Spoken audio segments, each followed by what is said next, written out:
You've been in the insurance industry for quite some time. How many years? Well, it's now 33 years. Technology is not yet fully utilized in this part of the world. So where do you see the insurance industry in probably in 10 years in Tanzania? Well, I see a tremendous growth in insurance industry in Tanzania because P plus P is equal to P.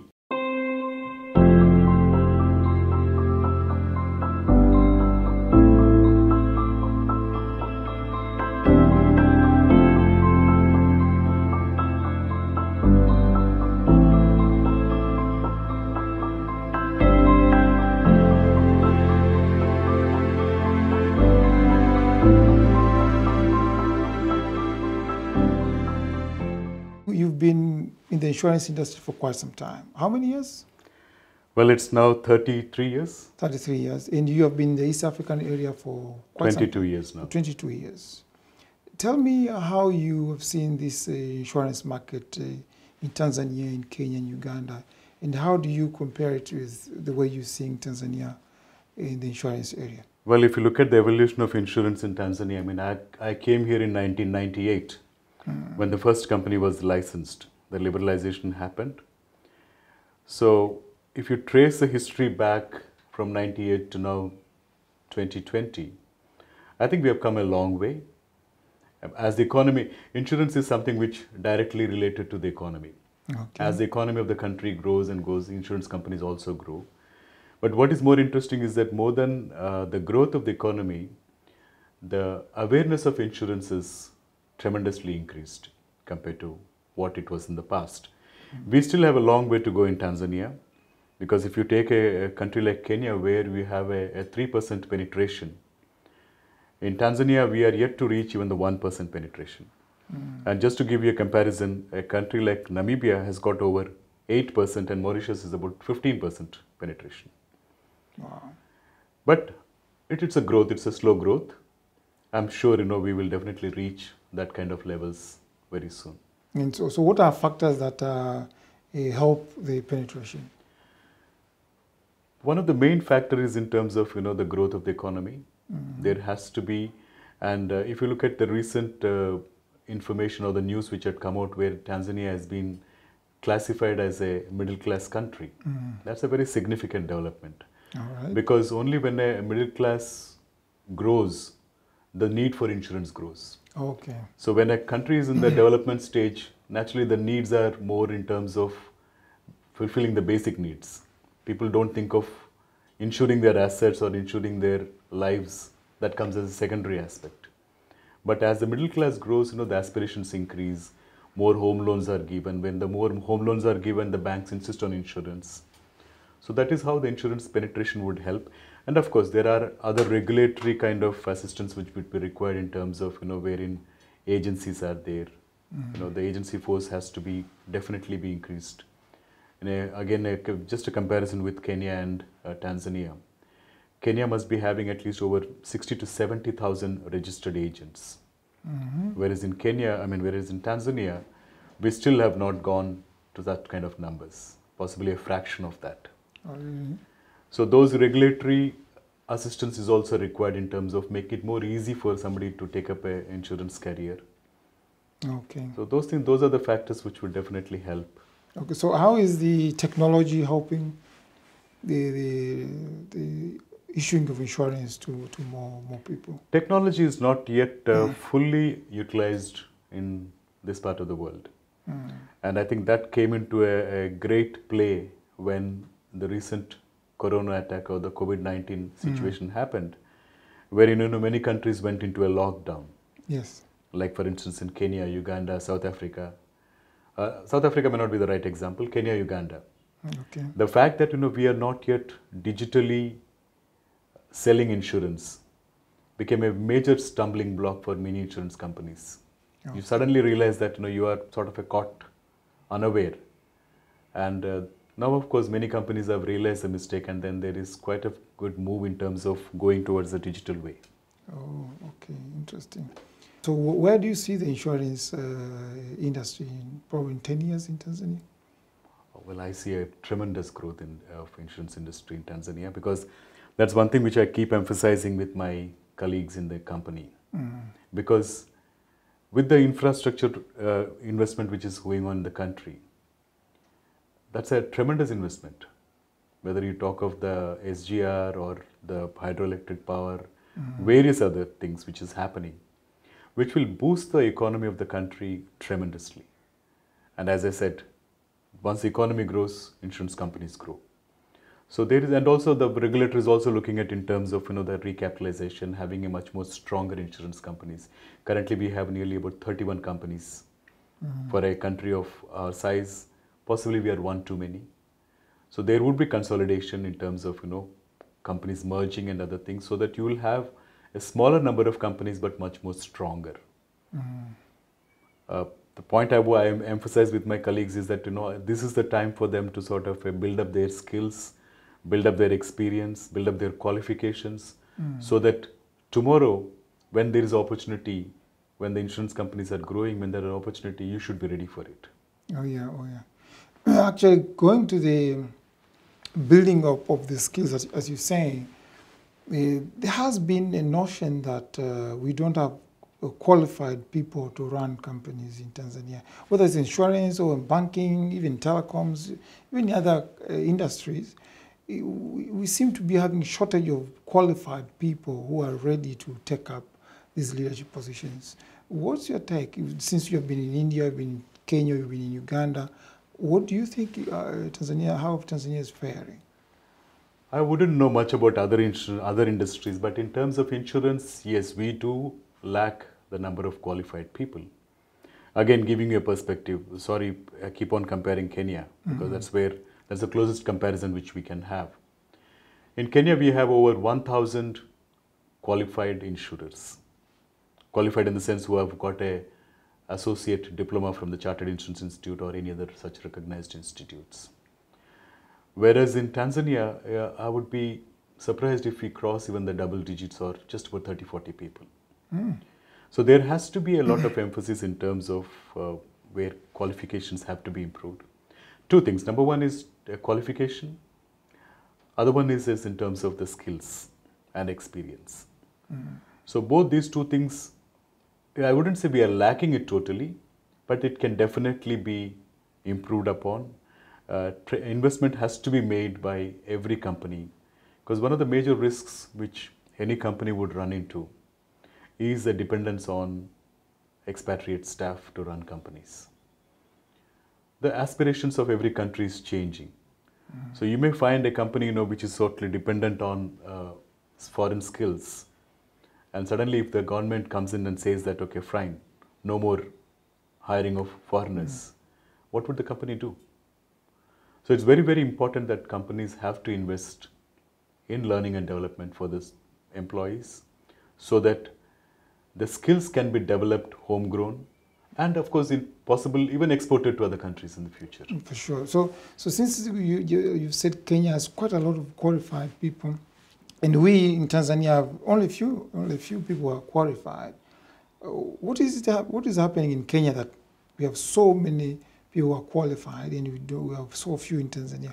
What's the factor that is affecting that? Is it people are lazy, don't want to read? Is it that they don't have the money to pay for the fees? Is it that the companies are not investing in paying the fees for these people, even giving them time to go to school, to study, to get qualified in these professional exams? Or what is it? I don't think any of those reasons. I think it's mainly to do with the economy, because Kenya's insurance industry is much, much bigger. Oh, yeah?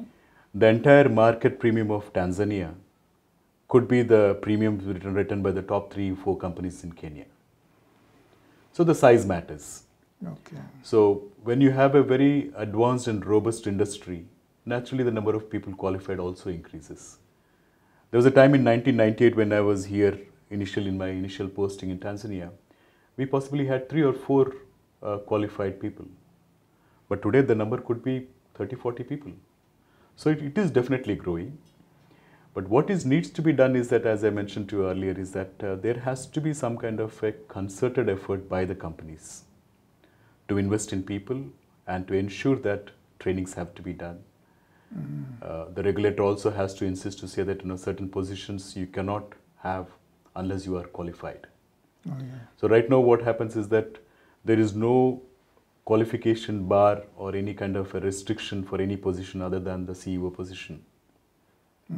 So you need to have a situation to say that if you want to be a claims manager in an insurance company, You should have a certain level. certain qualification, certain experience has to be there. Okay. And of course, there has to be the institutes like the Insurance Institute of Tanzania and other things, have to sort of gear up To become ensure stronger. stronger, and then have affiliations with other institutes so that we are able to conduct those examinations locally. Again, you talked about the cost part of it. It's not cheap to pass ACII from UK. It's not cheap at all.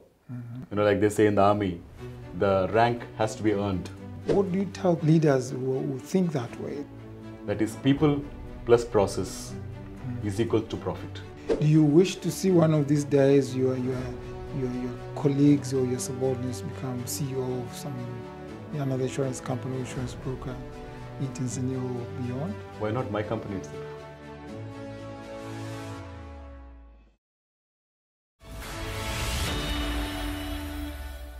Mr. Suresh, this idea, of course, of people getting qualified and becoming the ACII, sometimes technical skills are not enough for people to become good department heads, to become good CEOs. What's your take there?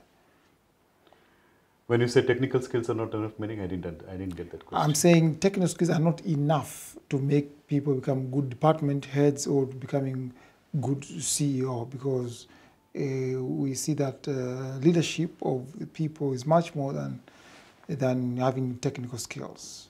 What do you think should be done to have? I think that's a process of evolution, because obviously when you start your career with an ACIA or an associate from any institute, you start as possibly an assistant manager or something.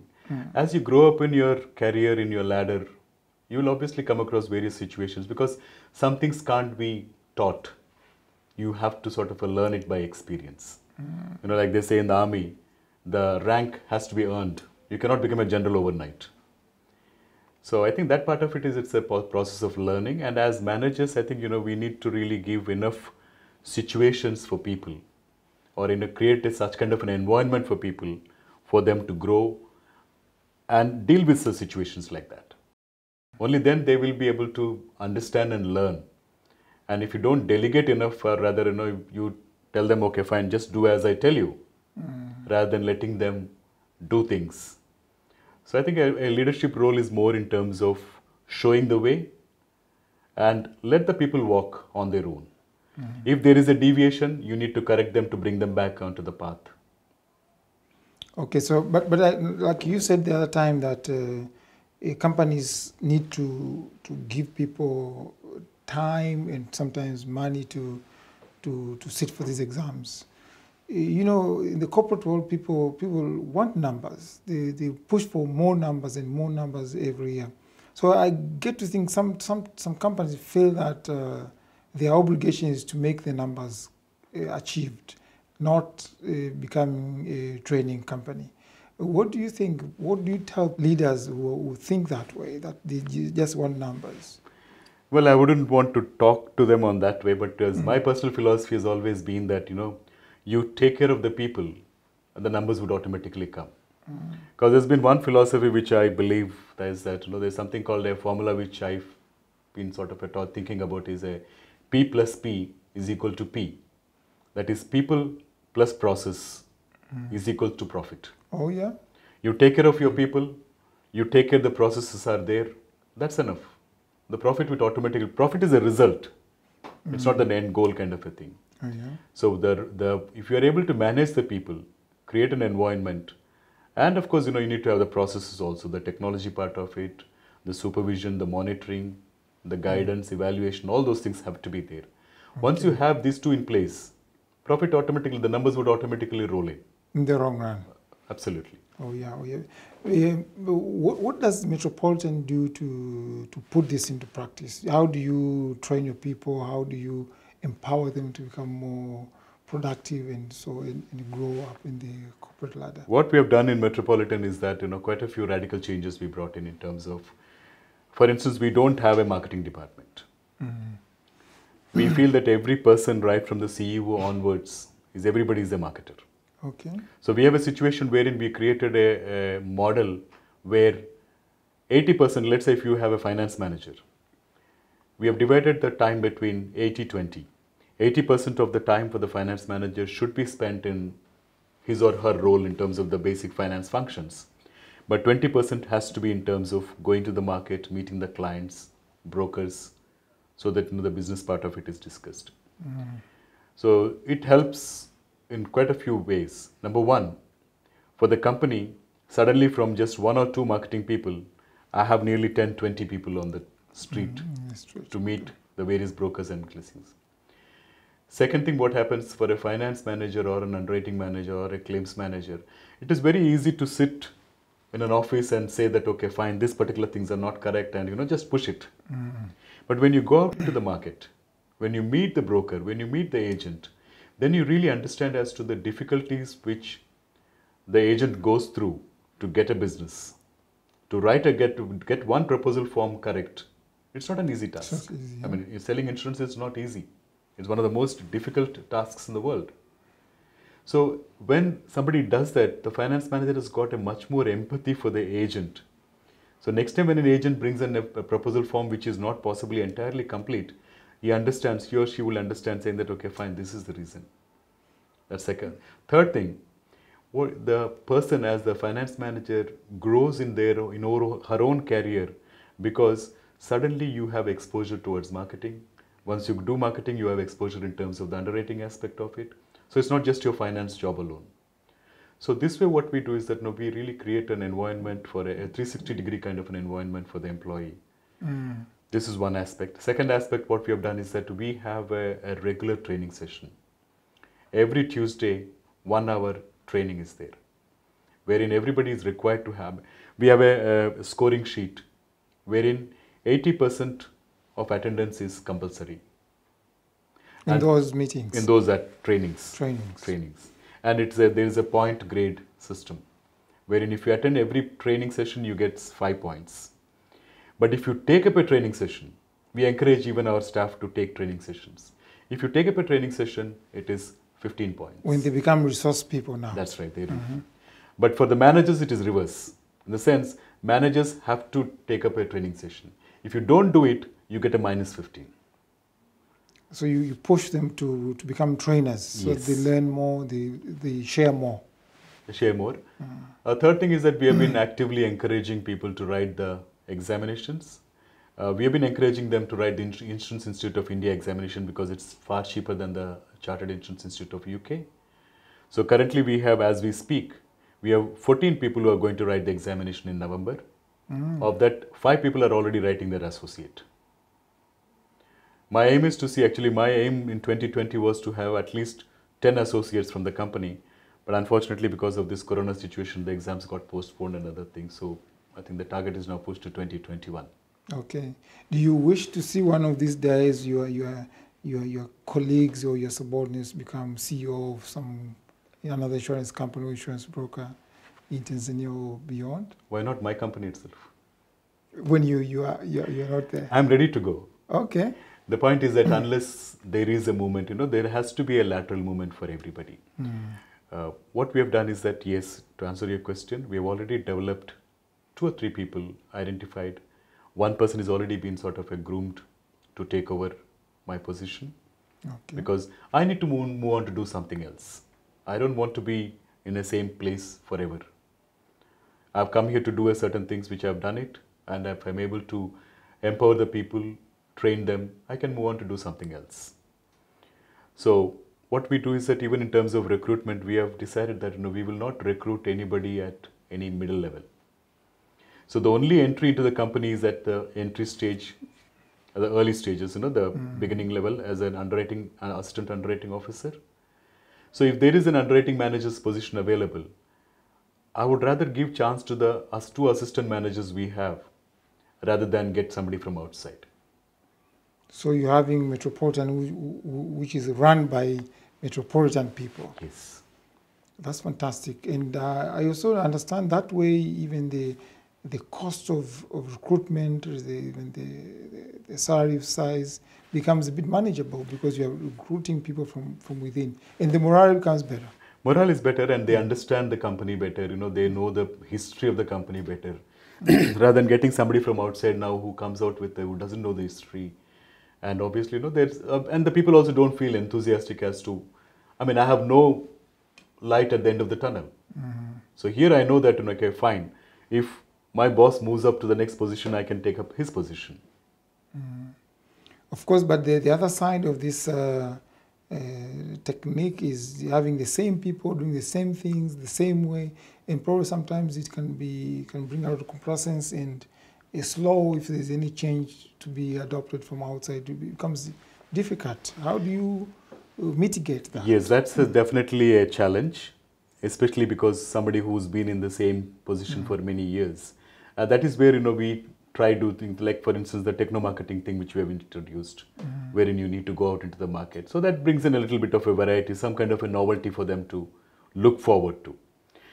Apart from that, of course, we have a strict KPI performance analysis and other things are there, wherein if somebody does not perform, I wouldn't hesitate in terms of sending them away.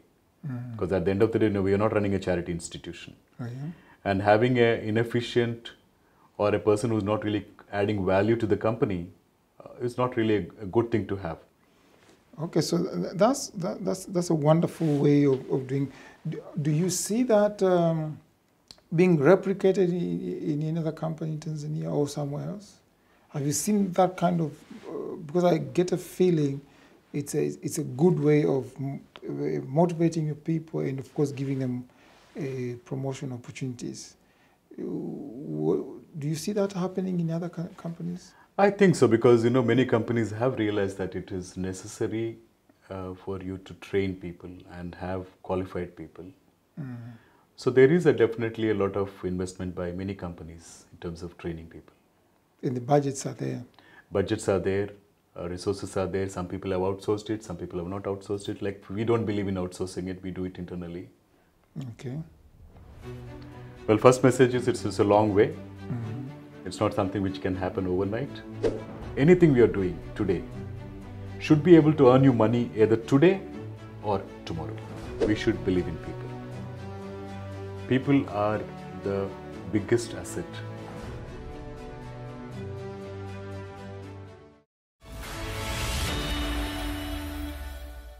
So, Mr. Suresh, having been in this position of a CEO for such a long time, and when a young manager is watching this program and they see you and they wish to become CEOs as you are, what would be your message to them? Well, first message is it's a long way. It's not something which can happen overnight. Because one disadvantage, or one possibly the way the world has changed over the years, the Z generation, what you have currently, they are a different generation wherein there's nothing like a anticipation of something. It's just that instant gratification. It has to happen immediately. Fast. Yeah. It's a fast world. You send a WhatsApp message, and if you don't get that blue tick in the next few minutes, then you need to check 100 times as to whether it has happened or not. So that people have no longer wait. You don't want to wait for anything. It's not the days when, where you have to send a message. I mean, I'm sure none of them even know what's to, where in the past somebody used to write a letter, you post it, and then it reaches somebody after 5 days or 10 days. Even longer. Yeah. It had its advantages. I mean, now the present day communication part of it, I'm not saying that technology is bad. But what had happened, the psyche of the people changed because of that, because they really would like to have everything instantly done. So similarly, what happens is that somebody joins up an organization, they feel that they're ready for the CEO position within 2-3 years. A CEO's position is not something which happens overnight. You need to work for it. You need to work hard for it. You need to develop multitude of skills, not just in terms of experience alone. Personally, if you ask me, CEO is no longer a chief executive officer. It is what is people talk about a chief enabling officer. Mhm. That is what is now. How do you really enable everybody to grow? That is my job. If as a CEO of the company, my job is not to do anything else but see that everybody is able to achieve their fullest aspirations, fullest in terms of excellence. I think it is Larry Page or somebody who said that the strength of a company is the collective excellence of everybody in the Everybody company. in the company. True, true. So right from possibly the person who's serving you tea or coffee to the CEO, everybody's got a talent. Everybody's got some hidden ability which needs to be tapped into. Now that cannot be learned overnight. So my suggestion or suggestion or advice to the young people would be to see that number one is that be a constant learner. It's not that you passed your associate and then nothing else is there. Curiosity. I mean, you need to have that curiosity. Curiosity no longer kills the cat. Curiosity always sort of helps you to really grow further. For sure. You need to question things as to why this is happening. Why not somewhere otherwise? So once you have the curiosity mindset, then you start exploring, you start questioning things, you learn things. So be a lifelong learner, and there is learning in every aspect. You learn every day. When you go to bed tonight, just think as to what have you really added any value to yourself. One thing which I tell my own sons is that any activity you do, anything we are doing today, should be able to earn you money either today or tomorrow. So you should be doing an activity which is sort of improving your skills, that is going to earn you money tomorrow.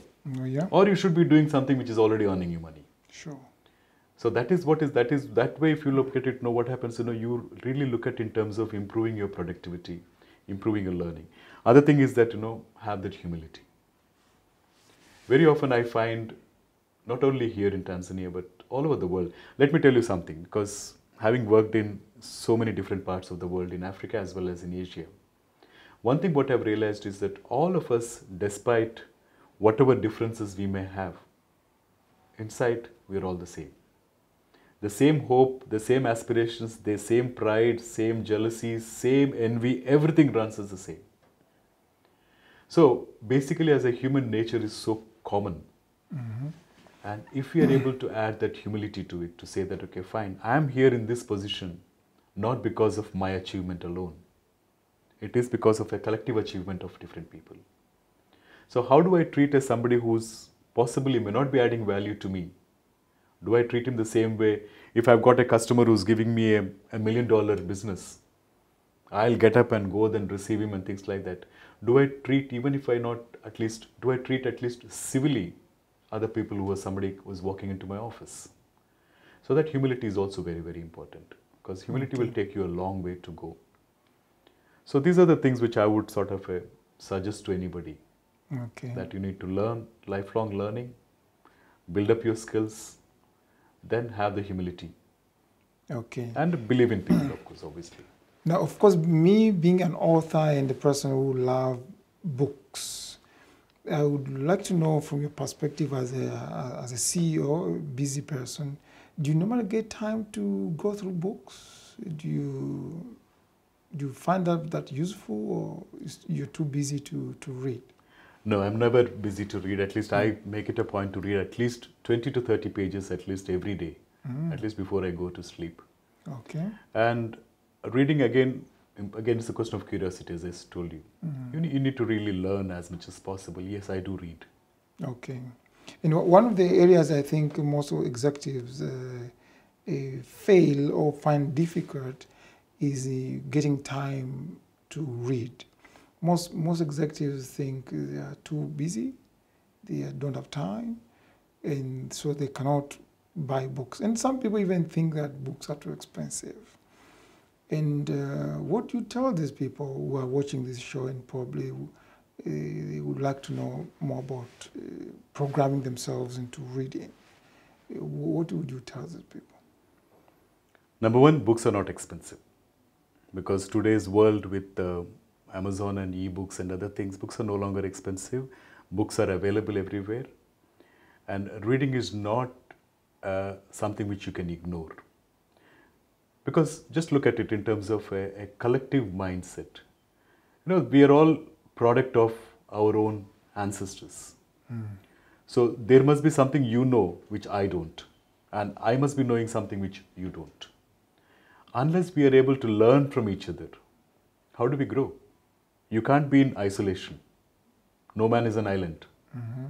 So not reading is not an excuse. You have to read because there are so much of collective mind, collective knowledge available outside.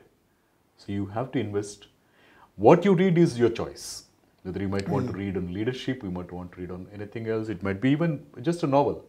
But whatever you read, but then reading has to be there. Okay.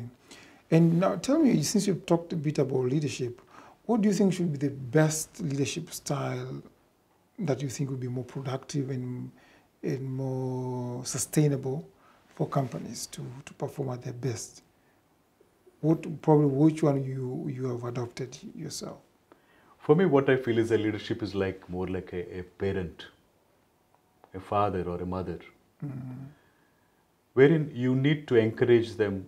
A mother or a father, you know, when a child is, let's say, a crawling child who's learning to walk, child tries to stand up and it falls.